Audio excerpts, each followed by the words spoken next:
All right, we're going to be working on a glass stove top. So one of the things that you're going to be doing is getting the crumbs off first so you can know exactly what you're working with. Okay. We will start with the back of it.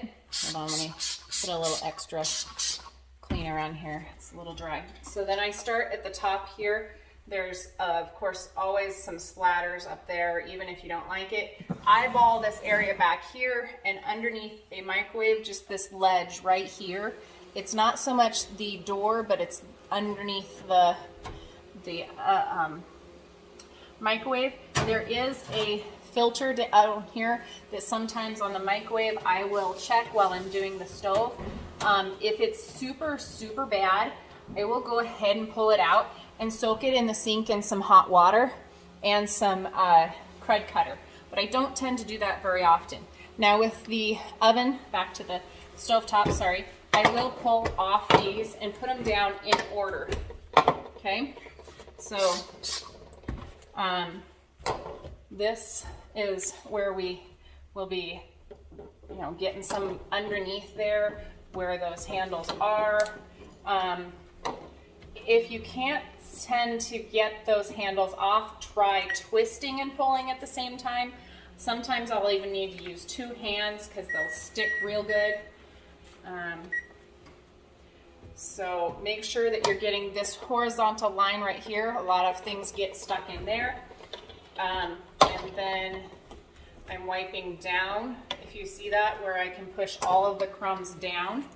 I will pick up the handles. The reason I put these in order was because that way, if some of them are different shapes or different holes on the back, you don't have to fidget with them and wonder why it's not coming on. It's in order. You're not wasting any time. It's very efficient with your time that way, and you don't get the frustration of having to manage that. Now, turning this around in your hands, you can see all of its sides. So, if you think about it, these things are get turned upside down, and then if it's spotty, it'll come up from there. So you'll not see it if you don't take it off. This goes with the handles that are also in the front of the stove, like down here. Take those off as much as possible. If they don't come off well and you don't feel comfortable, like it's not coming off, try and use your toothbrush instead, okay? It's gonna take you longer and it probably a little more frustrating, but some are gonna be like that, okay? Now let me go real quick. Okay, steel wool comes in pieces like this. This will be 3 to 4 pieces. I don't need a third of this one. I just pull them apart, and then if I'm getting out a new one, I'll pull multiple pieces so that the next person doesn't have to pull them apart, and it only makes one mess. So I'll stick the rest of these back in the bag. So this one is what I'm going to be using on my stainless steel, or on my cooktop right here. Now you can use it with DZ7, that'll make it rust, or you can use stainless steel cleaner on this scratch thing. This will make it so it doesn't rust on you immediately. Okay, so I'll spray it right on there, and that'll be what I use to get the hard spots off of here.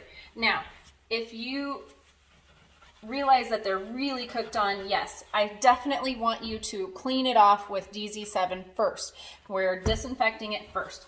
The second thing that we're going to be doing is getting those cooked on spots on the stove top with your stainless steel, steel wool scratch pad, okay? So one of the things that I am going to show you is how to get the most out of your pressure when you're cleaning this, okay? Now I'm not sure what you can see and what you can't see. I apologize for that. Let me see if I can move there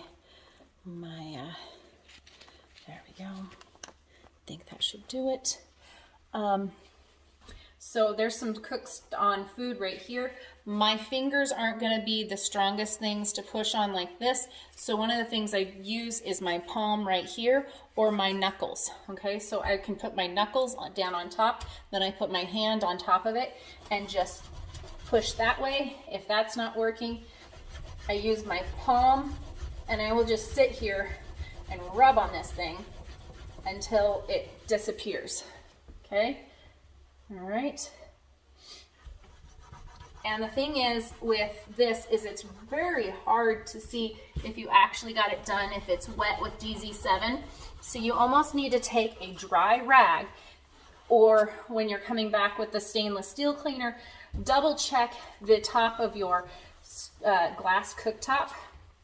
If it's got some things that after it dried revealed themselves, you might have to go back at it when you're doing your stainless steel wiping down of the rest of the oven, refrigerator, sink, and dishwasher. Okay, so this one is just a pain in the butt today. Now, here is my other hack. If that's not taking it, I'll take the end of my toothbrush, stick it on here, and use it as a pointed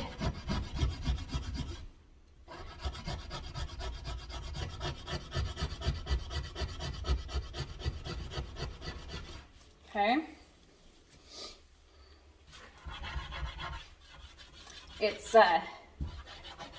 It helps with you keeping your fingers and stuff. I'll use both hands and just really use the leverage of the pointed work space. And granted, yeah, it only gets a tiny little area, but it will get some of those spots a little easier just by using the end of the toothbrush to scratch that on, okay?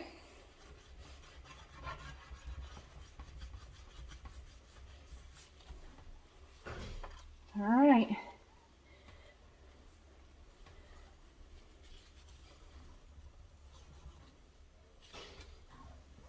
Now, you can finish this off with either stainless steel cleaner on the cooktop itself, which we use an orange rag for. When we're putting stainless steel cleaner on the orange rag, it's different than when we put everything else on. We are literally just going to be doing a circle in the middle of the rag, okay? The rest of it is dry so that you have a surface to not only wipe, but also dry as well. So we're going to be polishing this up, and sometimes you'll even find something that you missed, and then you'll be drying it with the corner, okay? Drying it with a corner. I kind of flip that middle circle inside, and then I will go back and forth like this to polish it up, and it is as glassy as it's gorgeous. Mwah. Okay. That's stovetop.